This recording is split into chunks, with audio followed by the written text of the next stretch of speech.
Hey guys, Andrew here, looking at the Grado SR60e, the newest iteration of the Grado SR60. I actually got this as a review unit from Todd over at Todd the Vinyl Junkie, or TTVJ. I'll put a link down to that in the description here. So let's take a look. Just gonna kind of do some impressions, and I guess if you want to call it that, a review. Mostly a comparison between this one and the SR60, which I also have. So the first thing you'll notice is obviously the difference in the cup. Has SR60e branding, so the easiest way to tell. And when you look inside there, you can see actually there's a glimmer of red on the back of the driver. So when this first came out, I guess actually some of the later SR60i's were released with that driver. So the gimbal's up here the same, everything's marked the same, mostly just the external branding is different. The top pad feels the same. It's a stamped pad instead of the older stitched pads, or maybe what you would get in the top of the line Grados, but it's still pretty comfortable for how it looks. You know, it looks pretty flat, but they sit pretty well on the head, so they're not too uncomfortable.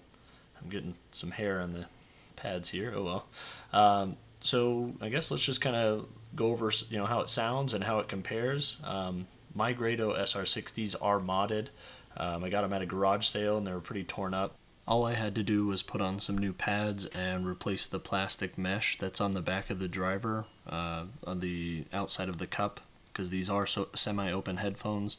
So I replaced that with some metal mesh and they sound good as new.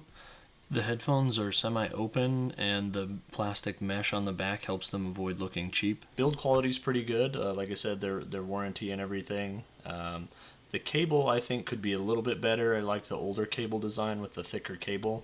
So there's some weak points it seems like here at the connector, but the rest of the cable and where it connects in the cups, everything seems pretty good. Cable length is a little bit long for mobile use, but again, you can get used to it if you like the sound. Touching on the sound signature, it really is kind of forward and aggressive sound signature. It's got pretty punchy bass, good high end. Everything's, I guess the way I describe it is it's just kind of crunchy. Everything's crisp, which again most people like. It sounds pretty similar to like the Koss Sport Pros or KSC75, the Sport Clips, which are great. I'm probably gonna do a little collection of all the ones that I have of those that I've found over the years. Now, I haven't taken a look at the measurements comparing the SR60, SR60i, and SR60e, but to me, honestly, they all sound pretty much identical, even throwing the SR80 into the mix. For that reason, if you already have a pair of Grado SR60s or SR80s for that matter, any of the Prestige series really, there's no sense upgrading or picking the SR60e up. I do recommend them if it's your first semi-open headphone or first audiophile headphone. They're fantastic for that, and at low volumes they're great for outdoor use. Big recommendation from me. I'll put a link in the description of where you can pick them up.